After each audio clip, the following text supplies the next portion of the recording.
प्यारे अंग्रेजी प्रेमियों, एक बार फिर आप सभी का time pass with Mishra sir में स्वागत है। प्यारे दोस्तों, आज मैं आप सभी को प्रेजेंट परफेक्ट टेंस का नेगेटिव सेंटेंस का ट्रांसलेशन हम लोग इंग्लिश में कैसे कर सकते हैं, इसके विषय में हम लोग चर्चा करेंगे। प्रेजेंट परफेक्ट टेंस के नेगेटिव सेंटेंस को पहचानना बहुत ही आसान है। सेंटेंस में जो है लास्ट में आप देखिएगा, अगर हिंदी में कोई सेंटेंस दिया है तो उसके साथ चुका है, चुकी है, चुके हैं या फिर चुका हूँ के साथ साथ जो है वह नॉट नहीं दिया रहेगा। अगर कोई हिंदी का सेंटेंस है तो उसमें नहीं दिया रहेगा, और अगर कोई सेंटेंस अंग्रेजी में लिखा है तो उसमें नॉट ज़रूर रहेगा। प्रेजेंट परफेक्ट टेंस की जितनी पहचान है वो तो पहचान रहेगी ही, चुका, चुकी, चुके, लेकिन साथ में नॉट ज़रूर लगा रहेगा। जैसे राम कक्षा में प्रवेश नहीं कर चुका है। अब ध्यान दीजिएगा, यहाँ पे लास्ट में है चुका है।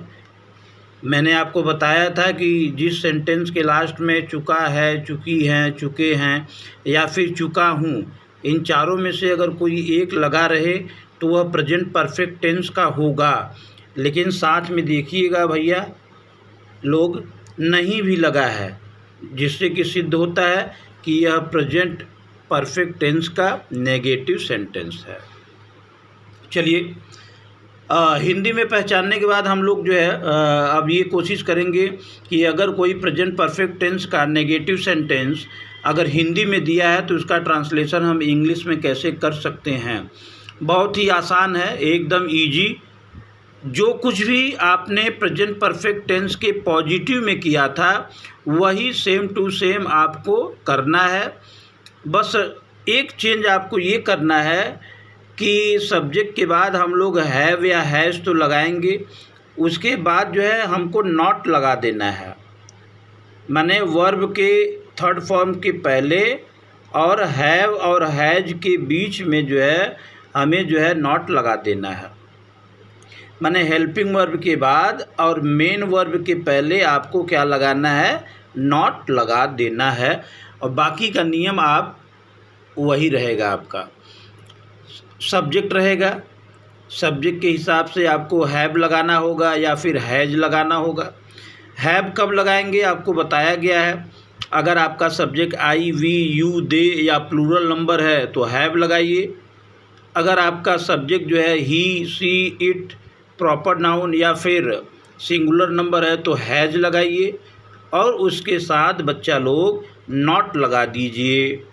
और जैसा कि मैंने पहले बताया है कि प्रेजेंट परफेक्ट टेंस में या फिर पास्ट परफेक्ट टेंस में वर्ब का थर्ड फॉर्म ही यूज होता है।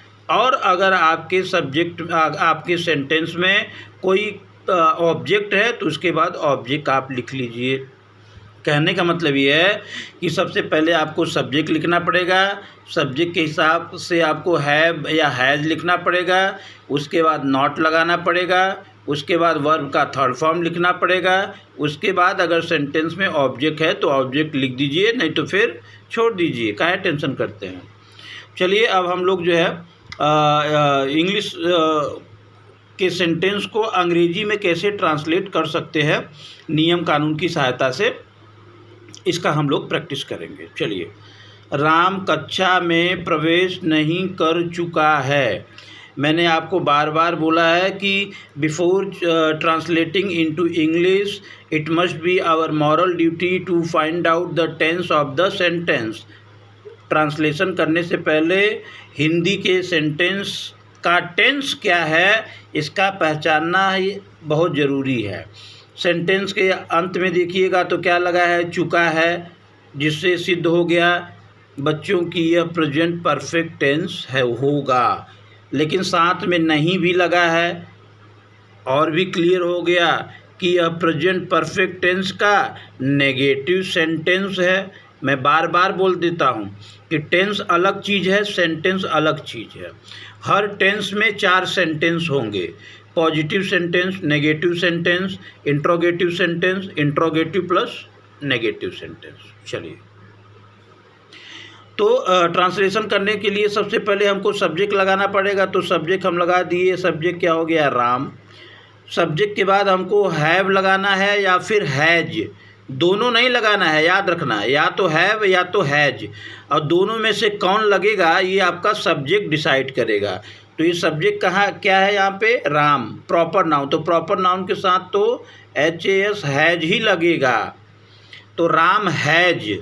अब हैज लग गया, उसके बाद आपको नॉट लगाना है। तो नॉट तो सभी के साथ लगाना है, नॉट लगा दीजिए। उसके बाद वर्ब का थर्ड फॉर्म लगाना है। तो वर्ब क्या है? प्रवेश करना, एंटर। एंटर्ड लगा दो, थर्ड फॉर्म हो गया। Enter, entered, entered. कक्षा में, Ram has not entered the classroom.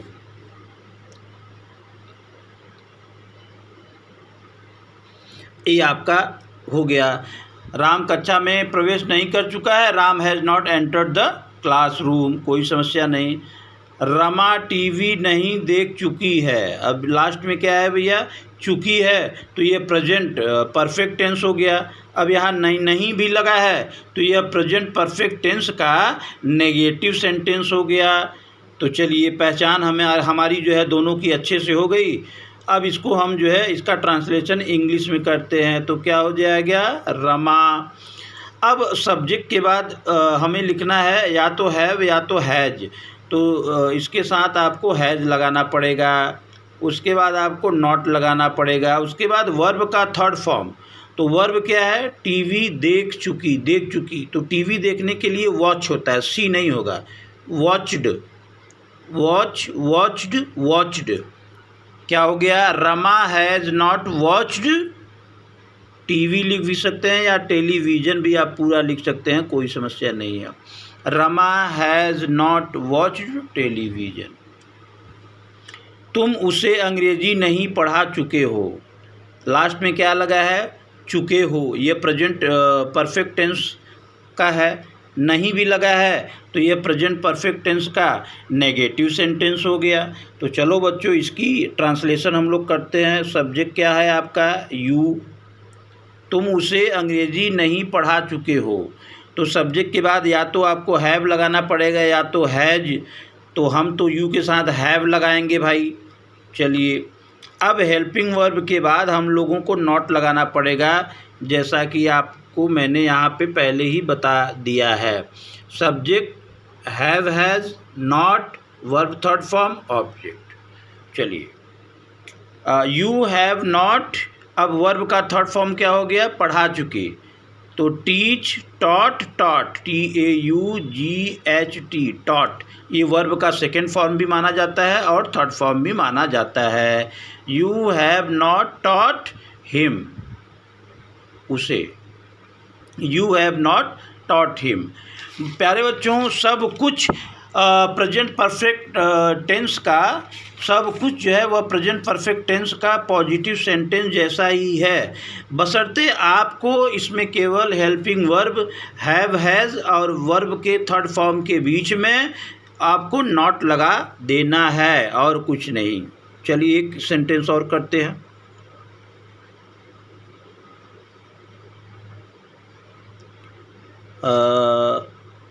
Ram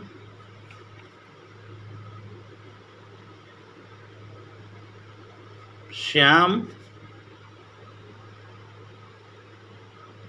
को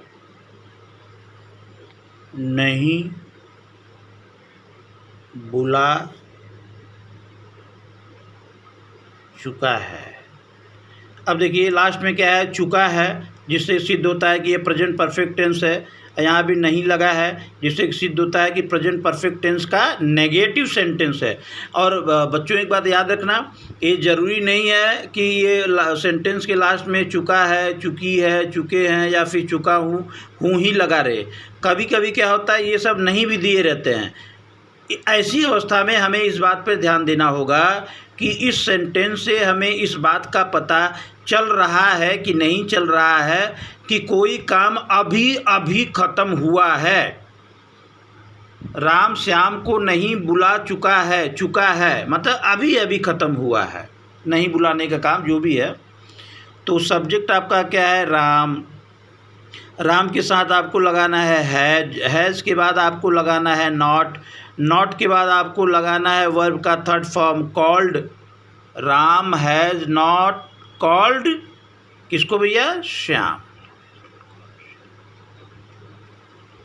ये आपका सेंटेंस ख़त्म हो गया। ऐसे ही हम जो है बहुत सारे सेंटेंस का जो है हम लोग जो है इंग्लिश में ट्रांसलेशन कर सकते हैं। एक बार फिर से बच्चों ध्यान देना, प्रेजेंट परफेक्ट टेंस की पहचान वही है, चुका, चुकी, चुके, बशर्ते आपको हिंदी के सेंटेंस में नहीं दिया रहेगा और अंग्रेजी के सेंटेंस में नॉट दिया रहेगा, ये पहचान है। अगर कोई हिंदी का सेंटेंस दे दिया गया जिसकी पहचान जो है आप कर चुके हैं कि यह प्रेजेंट परफेक्ट टेंस का है और नेगेटिव सेंटेंस है, तो उसके लिए आपको सब्जेक्ट लगाना पड़ेगा सबसे पहले, और सब्जेक्ट के हिसाब से हैव या तो हैज़ लगाना पड़ेगा। अब किसके साथ हैव लगता है, किसके साथ हैज़ लगता है, मैं कई बार बता चुका हूँ। और उसके बाद वर्ब का थर्ड फॉर्म के पहले जो है हमको नॉट लगाना पड़ेगा। नॉट लगाने के बाद वर्ब का थर्ड फॉर्म लगा के हमें ऑब्जेक्ट लगा देना पड़ेगा। बाकी जब मैंने ये सब ट्रांसलेशन आपको बताया, आशा है कि आप लोग जो है इस पर थोड़ा सा ध्यान दिए होंगे। और बच्चों प्रैक्टिस करो, और practice makes a person perfect, it is said in English.